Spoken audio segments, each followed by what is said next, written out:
ಉಂಟಾಗಲಿದೆ ಎಂಬ ವದಂತಿ ಸಾಮಾಜಿಕ ಜಾಲತಾಣಗಳಲ್ಲಿ ಹರಿದಾಡುತ್ತಿದ್ದಂತೆಯೇ ಮಂಗಳವಾರ ಬೈಲಹೊಂಗಲ ನಗರ ಹಾಗೂ ತಾಲೂಕಿನ ವಿವಿಧ ಭಾಗಗಳಲ್ಲಿ ಪೆಟ್ರೋಲ್ ಬಂಕ್ಗಳ ಬಳಿ ಜನರ ದಂಡು ಕಂಡುಬಂದಿತು. ವದಂತಿಗೆ ಗಾಬರಿಗೊಂಡ ವಾಹನ ಸವಾರರು ತುರ್ತಾಗಿ ಬಂಕ್ಗಳಿಗೆ ತೆರಳಿ ಪೆಟ್ರೋಲ್ ತುಂಬಿಸಿಕೊಳ್ಳಲು ಮುಂದಾದ ಪರಿಣಾಮ ಬೈಕ್, ಕಾರು ಸೇರಿದಂತೆ ವಿವಿಧ ವಾಹನಗಳು ದೀರ್ಘ ಸಾಲಿನಲ್ಲಿ ನಿಂತು ಕೆಲವೆಡೆ ರಸ್ತೆ ಸಂಚಾರಕ್ಕೂ ಅಡಚಣೆ ಉಂಟಾಯಿತು. ಬೆಳಗ್ಗೆಯಿಂದಲೇ ಹಲವೆಡೆ ಬಂಕ್ಗಳ ಮುಂದೆ ವಾಹನಗಳ ಸರದಿ ಕಾಣಿಸಿಕೊಂಡಿದ್ದು, ಮಧ್ಯಾಹ್ನದ ವೇಳೆಗೆ ಜನಸಂದಣಿ ಇನ್ನಷ್ಟು ಹೆಚ್ಚಾಯಿತು. ಹೆಚ್ಚಿನ ಪ್ರಮಾಣದಲ್ಲಿ ಇಂಧನ ಸಂಗ್ರಹಿಸಲು ಜನರು ಮುಂದಾದ ಕಾರಣ ಕೆಲವು ಬಂಕ್ಗಳಲ್ಲಿ ಗೊಂದಲದ ವಾತಾವರಣ ನಿರ್ಮಾಣವಾಯಿತು. ಕೆಲವು ಕಡೆ ಗ್ರಾಹಕರ ನಡುವೆ ಮಾತಿನ ಚಕಮಕಿ ನಡೆದ ಘಟನೆಗಳು ವರದಿಯಾಗಿವೆ. ಪರಿಸ್ಥಿತಿ ನಿಯಂತ್ರಣಕ್ಕೆ ಬಂಕ್ ಮಾಲೀಕರು ಪೊಲೀಸರ ಸಹಾಯ ಕೋರಿದ ಹಿನ್ನೆಲೆ ಸ್ಥಳಕ್ಕೆ ಆಗಮಿಸಿದ ಪೊಲೀಸರು ಸರದಿಯ ವ್ಯವಸ್ಥೆ ಕಲ್ಪಿಸಿ ಜನರನ್ನು ಶಾಂತಗೊಳಿಸಿದರು. ಅನಾವಶ್ಯಕವಾಗಿ ಹೆಚ್ಚು ಇಂಧನ ಸಂಗ್ರಹಿಸಿಕೊಳ್ಳಬಾರದು ಎಂದು ಸೂಚನೆ ನೀಡಿದರು.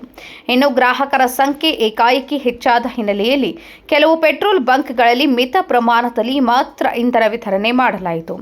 ಬೇಡಿಕೆ ಹೆಚ್ಚಿದ ಪರಿಣಾಮ ಇನ್ನು ಕೆಲವು ಬಂಕ್ಗಳಲ್ಲಿ ತಾತ್ಕಾಲಿಕವಾಗಿ ನೋ ಸ್ಟಾಕ್ ಫಲಕಗಳನ್ನು ಅಳವಡಿಸಲಾಗಿದ್ದು, ಇದರಿಂದ ಜನರಲ್ಲಿ ಇನ್ನಷ್ಟು ಆತಂಕ ಉಂಟಾಯಿತು. ಜಿಲ್ಲಾಧಿಕಾರಿ ಮೊಹಮ್ಮದ್ ರೋಷನ್ ಸುದ್ದಿಗೋಷ್ಠಿಯಲ್ಲಿ ಮಾತನಾಡಿ, ಜಿಲ್ಲೆಯಲ್ಲಿ ಪೆಟ್ರೋಲ್ ಹಾಗೂ ಡೀಸೆಲ್ ಅಭಾವ ಇಲ್ಲ. ಪೆಟ್ರೋಲ್ ಬಂಕ್ ಮಾಲೀಕರ ಜೊತೆ ಸಭೆ ನಡೆಸಿದ್ದು ಸರಬರಾಜು ನಿರಂತರವಾಗಿರಲಿದೆ. ಜನರು ವದಂತಿಗಳಿಗೆ ಕಿವಿಕೊಡದೆ ಶಾಂತವಾಗಿ ವರ್ತಿಸಬೇಕು ಎಂದು ಮನವಿ ಮಾಡಿದ್ದಾರೆ.